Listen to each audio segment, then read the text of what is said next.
Welcome to Raw Radio.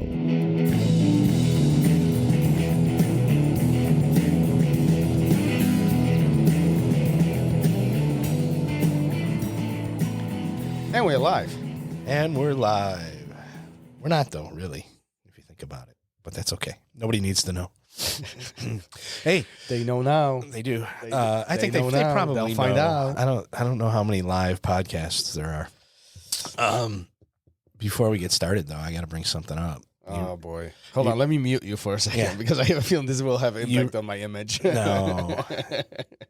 How could I affect that? You're out. You just made a post just 15 minutes ago about how I'm cranky. And you're always saying I'm cranky, I'm grumpy, mostly grumpy. But I have to say that somebody, while you were out the other day, came up to me and said, hey, you know something? I said, what? And they said, Thomas is always talking about you being grumpy and cranky. And every time I come here, you got a smile on your face. You got something nice to say. You're always upbeat. You're always giving good advice. And I said, yeah, it's because of the company you keep, right? Wait a minute. So why am I grumpy? Who was that student? Their membership just got canceled. Got canceled, yeah. That was Scott. So thank you, Scott. I appreciate your kind words because I never get them anyplace else. Wow. Mm-hmm. Wow. Are we done? I'm done. Yeah. Okay. So let's try this one more time. Well, and we are live. Gary, look at you smiling today. You're doing so That's right. good. Yes. Everything's going great. Recently, we wrapped up a conversation with Xande Ribeiro. Mm-hmm. First of all, what a great mind behind just jiu-jitsu concepts. Well, Yeah. You want to say something? Well, I was just going to say, these conversations come up and we have our notes and we have everything that we think we're going to talk about and we go over some things with the guest.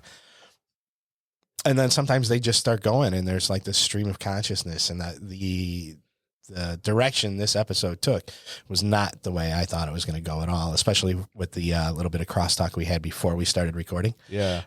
It's sometimes they change direction and it's really a great surprise as to how they unfold. Somebody actually pivoting off of that. Somebody actually recently asked me, "Is like, do you guys prepare for these conversations, or is like, do you pre-interview? Do you?" And we actually do prepare. You actually do some research and trying to learn more about these things to make it more engaging from a conversation perspective. But you're right. There are times where the conversation goes complete left or complete right, pivots in a direction that we didn't even see coming. Yeah. And I think this was a good example of that, which probably is not as visible from the audience perspective, right? Because it kind of naturally flows anyway. Yeah, I don't, unless there's some sort of tipping off point or something like that. Yeah, they probably You mean like no someone idea. got pissed off and hung up? Yeah. Yeah, something like that. Or one of us was grumpy, something like that. So, but if you could go ahead and say, Well, talk about what we're going to talk about. One of the anchor points during the conversation with Xande was baselines of jiu-jitsu. Kind of figuring out. He made an analogy that, jiu-jitsu is like a tree. All trees are the same. All trees have roots. They have a trunk. They have branches, and then it goes out into leaves, flowers, and all the other things. So the end product, even though it's most visible, it cannot exist without all these other functions that are taking place, even without our vision, without being visible, like roots right under the ground. He made some analogies when it comes to jiu-jitsu being very similar to that. What are your thoughts on that as you into jiu-jitsu journey for a few years now, right? Do you find do you look for the roots, or do you find these flowers and leaves more appealing, since they are the most visual part of the tree? Well, the pretty stuff is always the most appealing, isn't it? Especially for you. Yeah, especially when you're looking at me on the mat, the pretty stuff. But, I think when you first get into it, most people, when they first get into it, if they're just joining and jumping in and not really thinking about it too much, think about the flashier stuff, the prettier stuff, the cool moves. And then as you dive deeper into it, you figure out, like, if we're going to maybe compare the baseline to the fundamentals and that stuff that's important that you don't see, but really helps make up your game, how efficient you are, if you're any good or not, really. And then once you have that, you can start laying on top of it all those things that make it unique to you, right? Your style, what you prefer, what you don't, what you decide to commit yourself to, you know, whether it's top or bottom, if you like playing, you know, spider guard, or if you're, you know, concentrating on always passing, you know, any of that stuff. I mean, it's so rich and so deep. But yeah, I think that when you start really looking into it, I find, at least for me, that the roots are what's really, really important. And from there, then you can, you know. Why do you think we gravitate towards the most appealing part? So things like flashy and entertaining from visual perspective, moves, concepts, techniques, or, you know, we can even pivot this question into why do we gravitate towards submissions versus defending, right? Why do you think that happens? Instant gratification, ego, stuff like that. I mean, when I, you know, how many years was I into it? 3.5, something like that, more even. When I took my private with Octavio, and, like, you know, had one of those epiphany moments where it was like, you know, at some point, I don't remember exactly what we were doing, but he was like, well, don't try and escape here. Go towards your problem, solve your problem, you know? And I think that the flashy stuff is cool. The flashy stuff is fun. But like anything else, if you don't learn the basics, it doesn't last, you know? We've talked about this before. I mean, somebody's got a really cool submission, and if that's all they're relying on is this one cool thing, somebody's going to figure it out eventually, right? There's always a counter. And then what are you left with? Your flashy stuff is gone, and you got nothing left. So, I mean, you got to learn the basics, the fundamentals. Was it Liberio or Dideco that was talking about don't be a fish? Dideco. Dideco was saying don't be a fish, right? Kind of in that reference, right? Don't be one trick pony, right? Right. Look at that. It was. Well, you pulled it together this time. It was in English. Said, it was in English, and it made sense. Look at that. That might be the first. Yeah, I had to bring in a third person when you were trying to say one trick pony before to figure out what you were talking about. But it's important. All that stuff is truly, and it doesn't matter what you're doing. If you want to get good at anything, you have to know the basics. You have to have the foundation, or if we're going to go back to the tree analogy, you have to have the roots in order to prosper. You know, a plant with sickly roots looks like shit. Yeah. Well, not only that, but is likely to die, right? Eventually, yeah.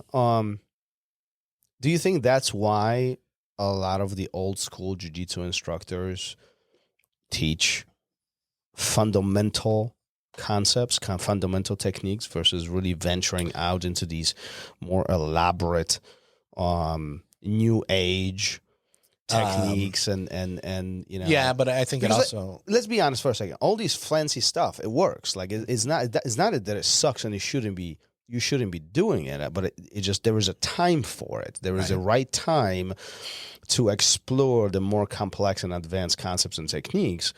And the question is, where should you focus your time? I don't know about you, but I only have 24 hours in a day, right, and only 7 days a week. So in the beginning, you should focus your time on the fundamentals, on the roots, you know.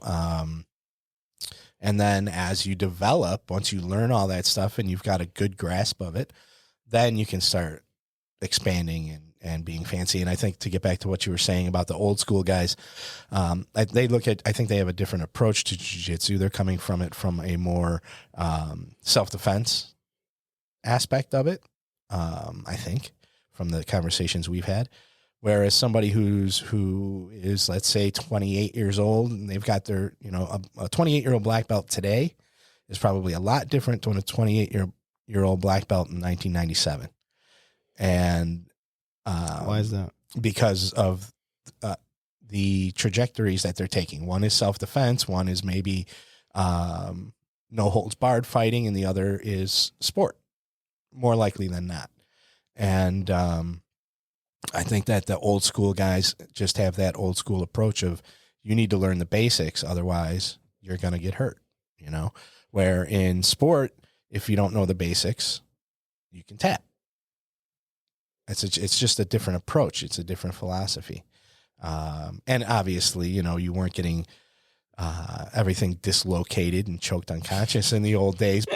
You could tap then too, but it was just a different approach of this is what's going to happen outside of the training facility, not this is what's going to happen on a different set of mats outside the training facility. There's one more thing that kind of came to my mind, it did come to my mind as you were talking about this, is the end result behind these different paths.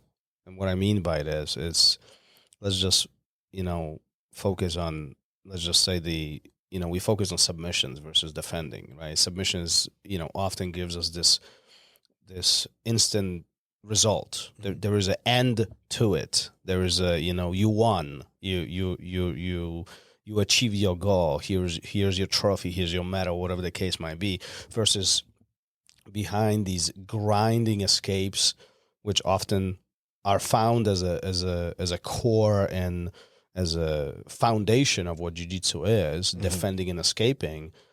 Those often don't bring the same satisfaction because there's no end to it. After escape, there is a control, there's attack, things continue. So the motions don't stop. Do you think that is one of the reasons why a lot of people gravitate towards that finish? They are seeking the tap versus seeking the more fundamental approach, meaning I'm going to defend myself, I'm going to protect myself, I'm going to escape from these positions, right? Not necessarily seek that tap. Well, yeah, I think for sure that's true, but I also think that it's a different, it's a philosophy thing. And I think people change over their journeys, of course, and I think that I changed at one point where, and it was because of lack of submissions. It wasn't because I was getting them all the time, but it was like, you know what,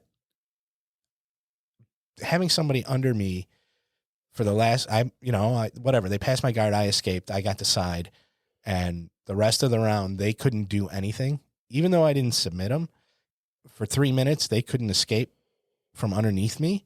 That's really gratifying. If that's the way your head is screwed on for jiu-jitsu, I would, it's like, yeah, okay, the submission will come. I don't remember who we talked to about that too. But they were like, yeah, if you can hold that dominant position, eventually the submission's going to come. Right. And for me, that's just the way I like that more grinding aspect of it. I know people like the other aspect of it too, of catching that quick submission and tapping people out. I think that's just a personal preference, but it also could just be, again, that old school philosophy versus new school. Well, I think what's important to really remember as this conversation is unfolding is that we're not talking about individual events. We are talking about progression of learning in jiu-jitsu. Right. So there's nothing, in my mind at least, there's nothing wrong with quick submissions, having a very offensive approach, seeking submissions, ending the match in whichever fashion that is.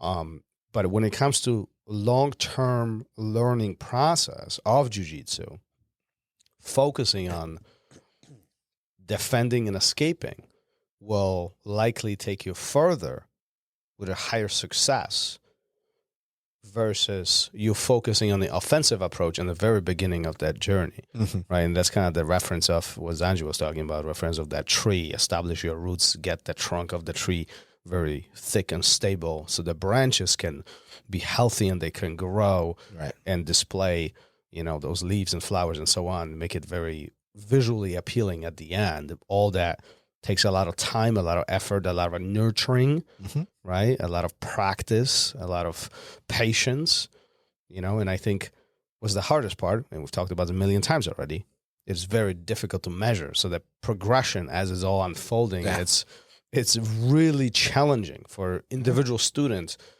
to have these milestones, reference points as is all ongoing. And again, we're not talking about one day. We're talking about years or decades of the learning process as all of this is unfolding. Yeah, and if we're going to stick with all these analogies, if you look at a plant or a flower that the spike grows really fast and it flowers right away, it usually dies pretty quick too. It doesn't stick around, and you got to replant those every year. Or if you have something that has a giant root system, it's going to grow for a long time. It's going to take a while to get all the fruits of your labor and stuff. But that one's going to be around a lot longer. I don't know. Does that make sense? No, I do agree. I do agree. The baseline, the core, right? That's foundation of jiu-jitsu. That's why I am still so terrible at jiu-jitsu, because I'm taking my time. And I'll still be here in 30 years. We just lost 95% of listeners. I'll be average in 30 years, but in 40, maybe I'll start to flower. We just went from the thousands that listen to you and I. Yes, and only when I'm editing it. But listen, before we wrap this up, I mean, I think these are very, very important points to really keep in mind, especially if you guys are starting the jiu-jitsu journey. If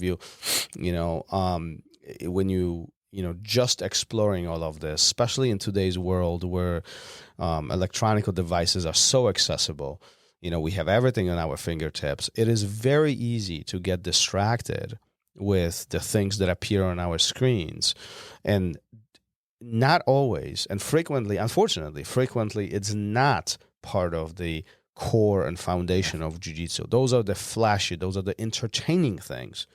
The core is boring.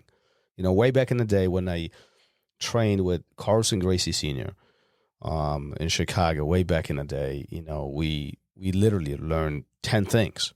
Like, not even a joke. You can talk to anybody who was there. It's like 10, 15 things. That's it. Like, all the time, constantly. That's it. Zero. If you wanted to know more, you did privates. But even then, you learned one extra thing. And there was nothing to it. And he always yelled at us. Carson was amazing, man. I mean, rest in peace. And I miss him dearly. But it's like he yelled at us if we tried to do anything flashy. Like, I think I told the story when I brought something to him in the book. I was trying to ask him, and he literally yelled at me, almost kicked me out of the academy because I was trying to learn something else than what he was trying to teach. But that was Carson. That was the old mentality, and it doesn't mean that's per se what we should do. The 20 techniques only or 10 techniques only, but the focus on fundamentals, it's critical to your success. It's critical to your longevity of your jiu-jitsu. Yeah, and I wonder if you would have stayed, if fortunately he would have lived longer, if things would have changed over time. When you were with him at that point, was he just like, you don't need to know that yet. Stick with this. Shut up. Stick with this. This is what you need to know. And then over time, you can start looking into these other avenues. And man, maybe that was just his way of talking to you, was shut up or I'm going to throw you out. I don't know. Well, I do think that I sound like an old man right now, and everybody who is listening right now is rolling their eyes. I was like, oh my God, this dude doesn't know what he's talking about. And I want to do all these cool things. Maybe so, but I don't know. When it comes to that, you got to do both. You don't have to do both, but I think you're going to be more successful when you do both. Over time, when both are part of what you do, you're going to be more successful than if you just have one or the other. Establish the baseline. Yes. Your baseline, your own baseline. That's right. Things will grow very nicely. Too many metaphors and analogies. Beautiful flowers, like beautiful colors. Yeah. Gary appreciates that. Real quick before we leave. Yeah. Didn't somebody tell you that you have to stop saying back in the day? Shout out to my lovely wife. I give her a lot of credit because she does listen to these episodes, and she does. Anybody who listens, I give a lot of credit. And she puts up with a lot. But I'll tell you, recently she told me, you need to stop talking about way back in the day. Nobody wants to hear that. So yeah, I guess we failed just now. No, it's fine because it's important stuff. It goes right back, ties right in with what we were talking about. I'm glad you said that. Now I will tell her that you told me that we have to do it. So. Don't bring my name up. Oh, I will. Don't bring me into this. Oh, I will. No. All right. Are we done here? Let's wrap this up. All right. Peace. Later. Thank you for listening to Raw Radio. If you enjoyed the show, don't forget to leave us a review and help us make the show even more amazing. For future episodes, check out our website and follow us on all major podcast platforms. Take care.